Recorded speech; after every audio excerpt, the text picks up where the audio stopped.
وای بینه وای ریشو فاشا بینه او افتا بینه او باشه الوسو الوسو قدی او ریشو ریش پیشگی نمیفهمه دل ما به حضور میکنه همی مردک همی هم شوشیدو رنگ پشمک سر پیغمبر الله، سر اصحاب رسول الله، سر ازواج مطهرات رسول الله صلی الله علیه و سلم، سر ریشی که سنت الله هست. علما میگن که ریش فرض است، سنت هم نیست. چرا که رسول الله صلی الله علیه و امر کرده و امر دلالت به وجوب میکنه و الله میگه اطیعوا الله و اطیعوا الرسول و ما آتاکم الرسول فخذوه. پس این وقتی که پیغمبر امر کرد در تشریع، ای چی هست؟ ای فرض است، واجب است. تو سر فرض الله، سر واجب الله، سر ازی تو رشخندی و مسخرگی میکنی. ابالله و آیاته و رسولی کنتم، بودین شما تستهزئون، رشخندی میکردین. لا تعتذروا، برشان بگو که عذر مزر حال نکنین. خیلی چیزی الله جزایشان، برشان بگو قد کفرتم بعد ایمانکم. برشان عذر مزر طلب نکنین، برشان بگو شما کافر شدین، شما بعد از ایمانتان کافر شدین. وای بینه وای ریشو فاشا بینه وای احوالا بینه اینا که دیگه اون بینه میخندنه اینا بینه هیم شدم همی اومد نمیکرده دا ریشو پاشا بینده وایو او والی وای بینو خیلی نیکی مرده که باشه که یک ریش پشک شد بگیره آخی خود چکم تر یوش بتو و میگی بریش پاش تولد چی دگیه نگونی خفه نشد نه خفه نمیشم. ما خو یک ذره شوخ طبیعت هستیم، مذاقیستیم. این کافرای مذاقی میگن، فهمیدی؟ انما كنا نخوض و نلعب.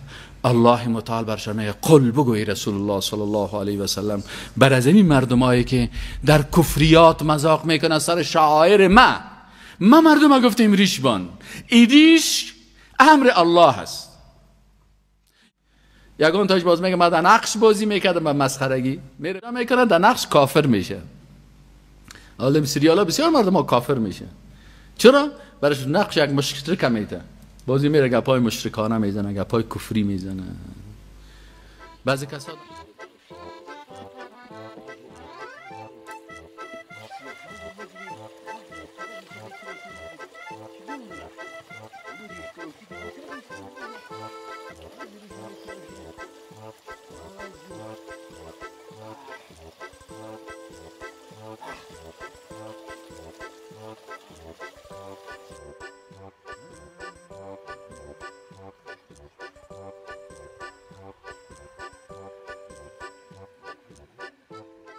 ولی کسی یک گپ کفری رو میزنه، بازی جانب مقابل رو چی میکنه؟ لایک میکنه. لایک چی معنی؟ یعنی ما مثل تو هستم.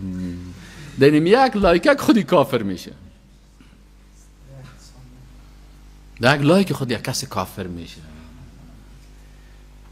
چرا مثلا تو یک چیز داری نه؟ یک لایک بهش یک کس بسیاری کس میگن لایک چیست؟ اینت یک کلکک زدی. نه، این کلکک بسیار خطرناک است. یا کس منشته میکنه که یک لک قرضدار هستی، تو میگه تو بیا همین کلک تبان اینجا، نه انگشت تبان صحیح نه؟ هم یک انگشت که موندی دیگه روز مردکه میبره در محکمه یک لک پس پیشت میگیره. حالا فعلا که وقت بایومتریک میشه همین انگشت ها رو میگیره، میگه بانی دو انگشتک تو که از همین انگشتک چقدر لایک کرده رفتی؟ یک دفعه میبینی که 100 دفعه کافر شده، 100 لایک کفری. حالا خود شبکه ها است، حالا خود جنگ است، جنگ فکری است. در جنگ فکری چی میکنن؟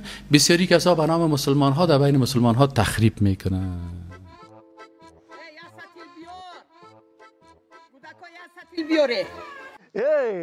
های جانومه در این زنه من جانومه من ریشه را گرفتن یک کچکل شدم 10 سال یا شدم زنک.